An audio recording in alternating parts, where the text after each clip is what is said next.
Alfie, bakit nga ba princess ang iyong koda? Noon sir, bago ako naging NPA sir, may puso na talaga akong baga sir ba, pusong babae sir. Tapos, nung nag-NPA na ako sir, hindi pa ako nag-alias ng princess. Nag-alias pa ako ng Marco. Kasi, ang ano ko doon, baka pag mag-alias ako ng princess, hindi ko pa kasi alam hindi ko pa kasi alam sir na ano sir, baka hindi nila ako tanggap kasi ganyan ako sir, bakla. Tapos baka hindi pwede ang bakla doon sa organization na yan. Yun ang inaano ko sir, na hindi ko muna i-expose yung sarili ko sir. Hindi ko muna sasabihin sa kanila na ganito. Nung pag-armado mo, pag-armado, hindi nung white ka pa, white area, hindi pa. Yung pag-armado mo na. Yes sir, pag-armado ko sir. Pagkatapos sir, mag 1 year na ako sa Kilusan. Doon ko na sinasabi sir, kasi ano na sir yung lumural na ako Dahil? Kasi inaano na ako ng mga kasama ko. Inaano na ako ng kasama ko ba na, ba't ang ano mo maglakad? Ganun sir ba? Napakatanga mo naman. Lagi ka na lang nag-ano dyan. Natatapilok. Yes sir, natatapilok.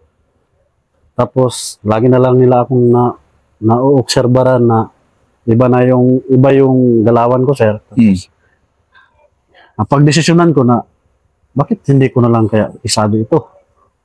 Yun, sir, ano yan, sir, nag-1 taon na ako sa Kilusan, sir. Nilapag ko dun sa committee, sir. May committee man ang unit. Nabi ko, na prangka talaga ako, sabi ko sa kanila, na hingi ako ng tawad kasi 1 taon ko itong ilihim dito sa inyo na may puso akong babae.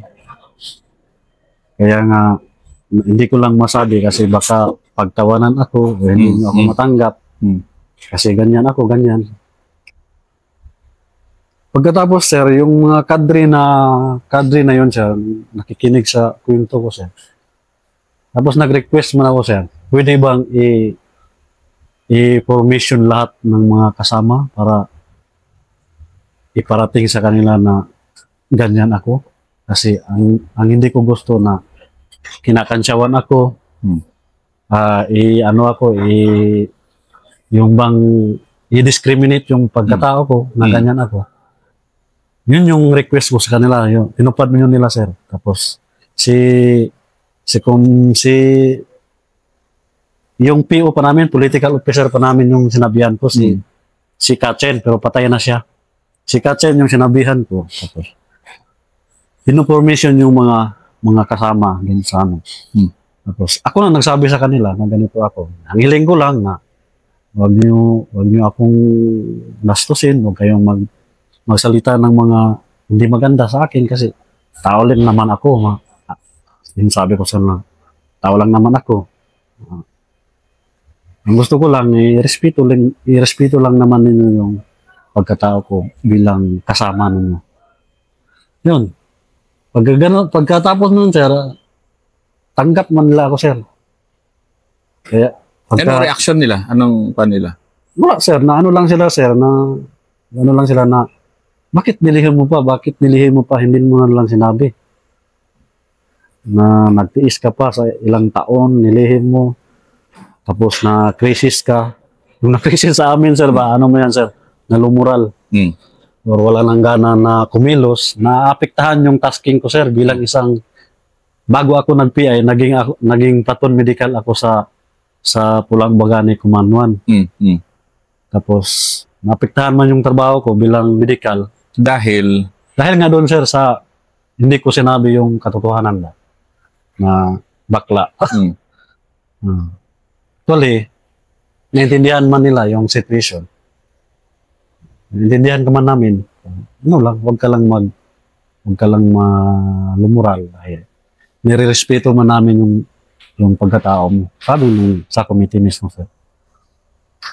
At nun, sir, yung na-desisyon ako na ilipat mo na yun, palitan mo na yung kuda mo, alias mo. Sige, princess. Yung princess na yung naging kuda ko hanggang sa nag-surrender ako, sir. Yun, sir. And yun, nung sabihin mo yon, naging panatag na rin ang loob mo. Yes, sir. Agresibo na ako sa yung sa trabaho ko, yung tasking ko bilang isang medical at saka giyang pang politika noon. Hindi pa ako nag-PI noon. Medical pa ako at saka political guide pa ako sa... Kasi one year ka pa lang, no? Yes, sir. Ano kasi yung ano doon sa Kilusan, sir, yung parang ano rin, may promotion din. Pero depende yun sa performance mo din. Ganyan, sir ba? Sa ganun, sir, very, ano ako, sir, very epektibo yung trabaho ko dahil doon. Nag-ano ka, naglatag ka ng ano mo. Pero ikaw noon, walang ibang kauri mo sa... Meron, sir. Meron din. Si Kadel, sir. So, naglatag din siya ng kanya. Well, sir, kasal nga sila sa Kilusan, sir, eh. Lalaki yung... Ano, lalaki to bakla. Kasi yung ano doon, sir, yung doon sa Kilusan, sir, walang pinipili doon. Bayot ka man o tumboy, or ano pa ang status ng buhay mo, ay nire-respeto ng partido. Yung kung ano ka. May, halimbawa, sir, yung sa relationship, sir, kung dito sa atin, bawal man yan. Dito sa atin, yung bakla at saka ang boy, mag-asawa. Pero doon sa Kilusan, nire-respeto yan, sir. Ikasal talaga? Ikasal yan doon, sir, sa Kilusan, sir. Ganun ba? Yes, sir. Yan yung pinaka-advantage doon sa Kilusan, sir, sa noon pa sa kapanahonan namin. Yung si Del at saka si Talim. Si Talim, ano siya dati, regional medical staff ng SMRC. Si Del noon, hindi ko pa kabisado si Del noon. Ano siya, sir? Potential din siya na cadre. Cadre siya. Parang nasa prop siya na belong sa staff sa region. Kinasal sila doon sa ano, sir, sa loob. Okay, na walang ano yun, walang discrimination. Wala, sir. Kaya nga, sir, nirespeto yung kung ano ka doon, ano yung pagkatao mo, nirespeto yan ng partido. Kung ano yung magiging desisyon nyo sa buhay nyo, nirespeto yan ng partido. Pero yun doon, sir, pag relasyon, sir, proseso doon, sir, hindi pwedeng ina-underground mo yung relation. Na-explain niya ni Ate Norma na yan sa akin. Yung talagang, ano yun, may ano talaga kayo. Proseso talaga doon, sir. Pag ikaw, sir, halimbawa, sir, yung babae, sir, nagkagusto sa akin. Authorize siya na manligaw sa akin, sir. Pero iproseso niya doon sa committee, sir. Yung feelings niya doon sa lalaki, iproseso niya doon sa committee para mabasbasan siya na pwede kang manligaw dyan. Pero bago yan, kakausapin mo na yung liligawan mo kung papayag ba o hindi. Na-explain sa akin yan. Talagang, yes, ano sir. pala yun, makikinig pala sila habang nagliligawan. Yes, sir.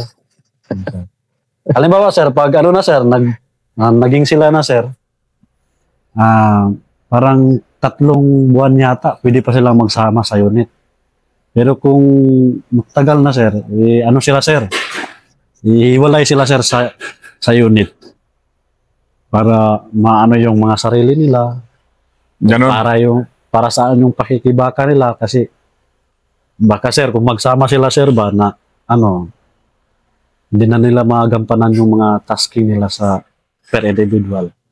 Kaya, pag may nagka-relasyon doon, sir, minsan, sir, ihiwalay talaga yan sila sa bang unit. Ikaw naman, hindi ka naman Doon sa loob, sir? Oo. Hindi, sir. Hanggang sa nag-surrender ako. Pero, meron noon, sir, pero crush lang naman noon yun doon sa loob. Crush lang naman. Hindi ka talaga formal na, nagpresenta na, Hindi, sir. Sir?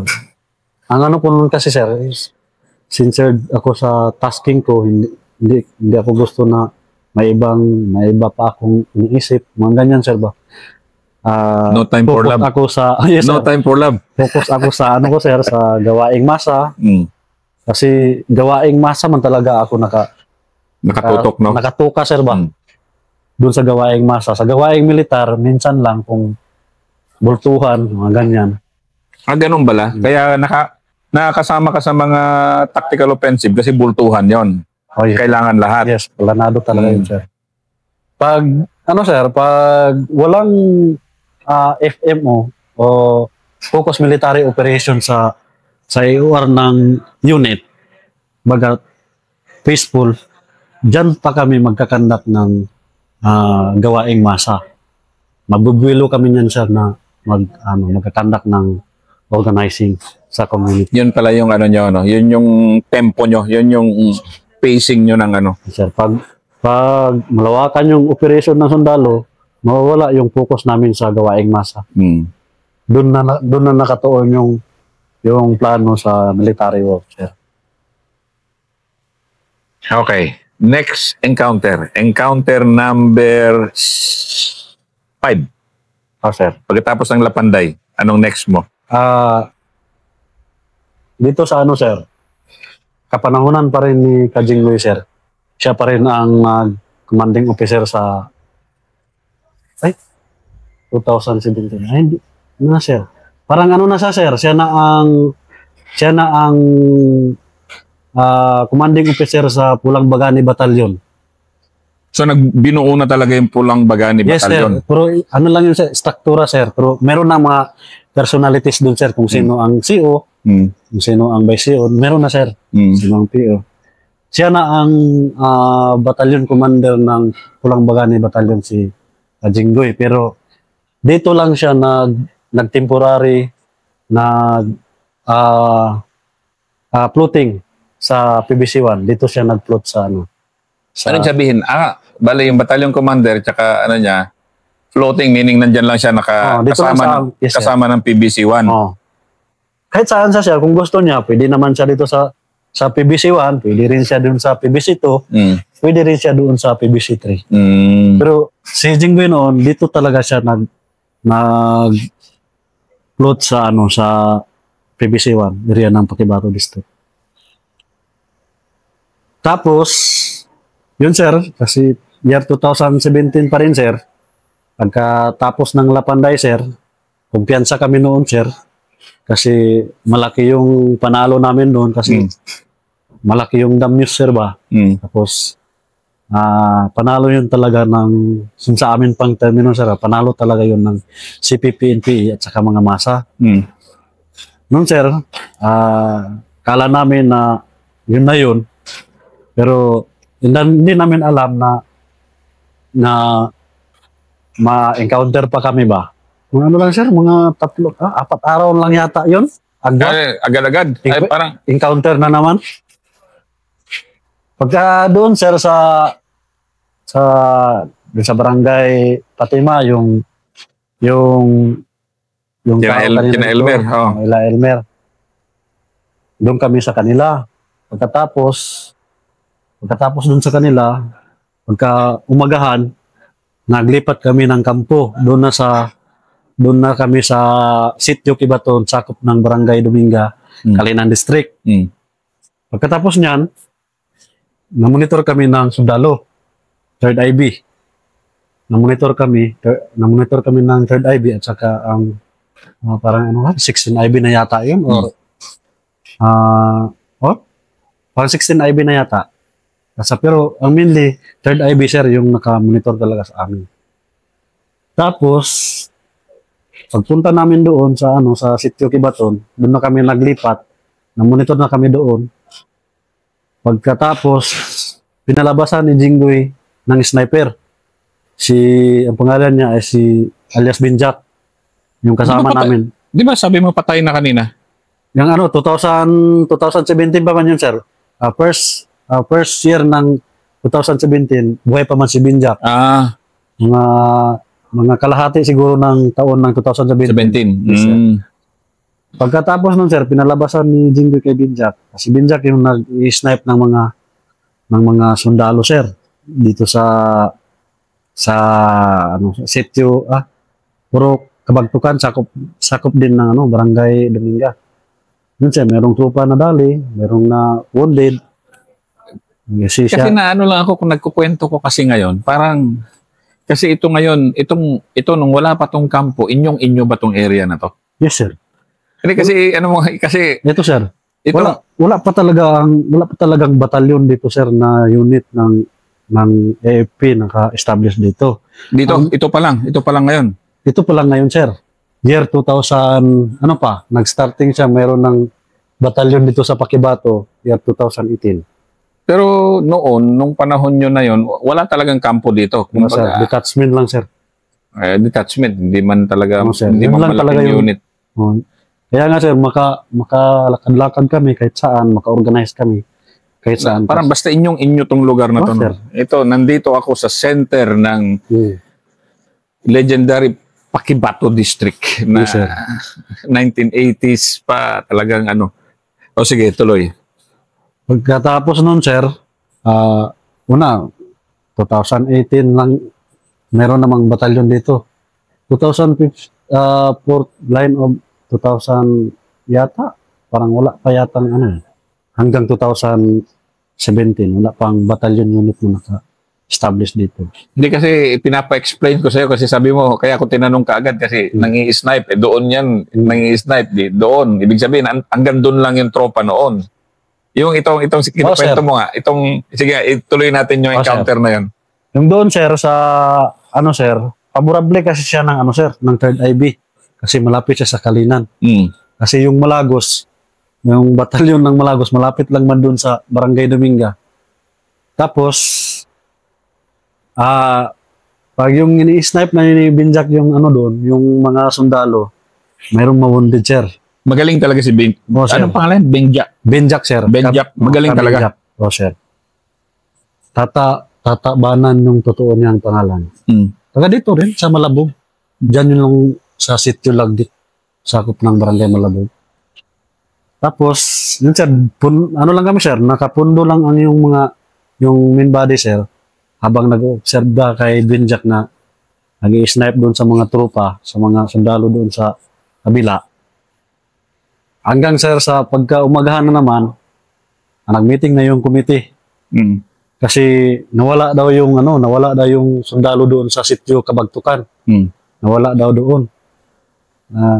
Ang nasa isip ni Jinggoy, baka naggabihan gumalaw. Papunta yan sa atin dito, baka masurprise tayo. Yun ang sabi ni Jinggoy, sir. Baka pwedeng lilipat tayo ng ibang mapostingan natin or makampuhan. Lumipat kami, sir. Papunta kami ng Purok Dulis. Sakop din ng Barangay Dominga. Hindi kalayuan din dun sa pinanggalingan namin sa Sitio Kibaton. Pagdating namin sa Purok Dulis, yun siya, sir? Forest siya na terrain, sir, ba? Parang yung farm, pero marami ding mga kahoy din na pwedeng makampuhan, pwedeng matagan ng pwersa. Doon kami nagpahinga. Alas 10 kami nakarating doon. Pagkatapos doon, sir, hindi namin na-monitor pala, sir, na meron palang isang kulom ng sundalo, sir, na hindi namin na-monitor na dito dumaan sa tubig, sa sapa ba? Na scout ranger yata. Yung na hindi namin na-monitor na sa tubig lang siya sa sapa lang siya dumaan. Hindi dumaan sa sa range, yung bang terrain. So, mga alas 12 ng gabi, sir, ginagapang na pala kami ba ng mga tropa, ginagapang na kami ng mga sundalo. Hindi nyo nahalata? Hindi, sir. Muntik nga maapakan yung kasama namin, sir. Maapakan. Pagka, nun, sir, mga alauna, sir, na siya, sir. Doon na, sir, nagsimula na yung encounter, sir. Madaling araw na naman. Alauna ng madaling araw, sir. Pagkatapos, sir, encounter yun, sir. Putukan. Tapos yung forma ng namin, sir, yung plaster ng kasama, sir, naka-leader si sir ba? High ground dito yung ibang kasama. Tapos yung yung isang platoon na Carlos, naka-blackboard siya ba? Parang under siya kung mag-volume fire yung yung sundalo. So, doon talaga, sir, nadali yung political officer namin na kadre, sir. Si Kachen. Patay siya doon. Dahil hindi niya, Dahil hindi maganda yung plastada ng namin, sir, yung terrain, sir, ba? Na-under kami doon sa trupa, sir. Kasi yung trupa, man siya, sir, naka-high ground man siya. Man siya sa high ground. Naunahan kayo sa high ground ng Unahan kami, sir. Scout Ranger. Alam ko yung commander nung panahon na yon dito. Kaibigan ko. Pagkatapos nun, sir, tukan yan, sir. Mga lang, sir, mga 2 oras lang yata yung yung putukan namin. Pero gabi yun. Gabi din yun, sir. Di ba yung una mong encounter kanina, gabi rin? Gabi rin, sir. Dito sa sir, sa Bahada, Barangay Paradise. Pagkatapos, sir, yung natamaan na si Chen, sir, kinuha namin si Chen. Tapos, nakuha ko yung tourist pack niya. Ginapang namin. Tapos yung bag niya, naiwan. So, yung bangkay niya, yung kinuha na lang namin. Tapos, nag-withdraw na kami, sir. Pero yung bangkay, ano ba SOP nyo pag ganun? Talaga yung bangkay, kung kaya nyo dalhin nyo? Kung kaya namin dalhin, sir, dalhin namin. Pero yung panahon na yun, sir, kasi Scout Ranger man yung na-encounter namin, sir. Hindi na talaga namin sir, nadala si Chen, sir, kasi yung dinadaanan namin, sir, yung sir, bangin, sir, ba? Yung mahirap na sir, yung mahirapan kami mag-withdraw kasi yung bangin talaga, sir, niya ang baba niya, sir, sapa, sir. Sapa yung nasa baba, sir. So, ang advice ni Jinggoy, ilibing na lang, yun, sir, nilibing siya. Mga taga dito lang siguro yun, sir, nilibing si Chen. Binalot lang ng shower tent at saka silupin, binalot. So, nilibing siya. Dinala namin yung niya, yung tourist pack na may lamang pera. Pero yung bag niya... Anong pangalan? Tourist, Yung tourist pack niya, sir, na may lamang mga pera, sir, ba?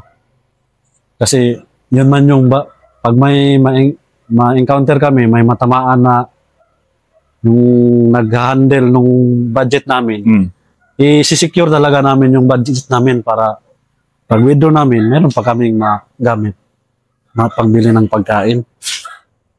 So, nilibing siya, withdraw kami. Dito na kami nag-withdraw, sir, sa Sitio Kimutod, barangay, sakop ng barangay Patima, dun sa lugar. Sina Elmer pa rin. Pagkatapos, sir, kinuha kami hindi ko alam kung sino yung alyado ni Jinggoy doon sa barangay na yan. Kinuha kami ng yung forward. Malaki ding forward. Sinakay kami doon. Na covered. May yes, cover. Meron ng cover, sir. Pagkatapos, nakasakay kami papunta doon sa doon sa barangay Mabuhay. Hindi kami makatawid, sir. Hindi kami makatawid kasi baha man yung Lasang River. Ang ginawa doon, hinirman yung dump truck ni Lakno, yung nagkakwari dyan sa nagkakwari dyan sa barangay Mabuhay, sakop ng Pakibato. Hiniram kasi mag-withdraw kami papunta dito sa barangay Lumyad. Yung pa rin, barangay Lamyan pa rin yung balikan nyo palagi. Yung bagyer namin, dyan talaga kami nag-withdraw. Diyan kami nagpapahinga, diyan kami nagpapalakas.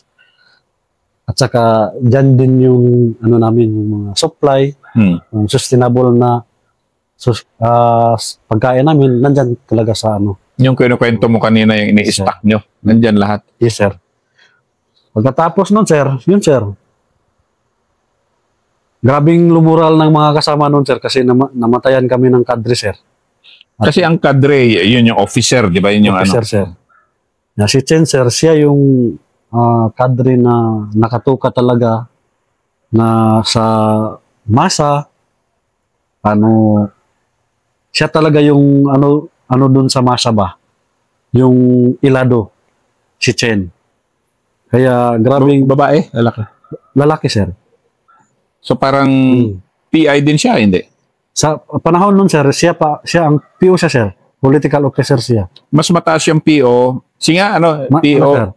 Una, ang magtandem niyan sa company ay CO at saka PO, down to platoon, PI at saka Ang platoon PI level. is pang platoon. Yes, sir.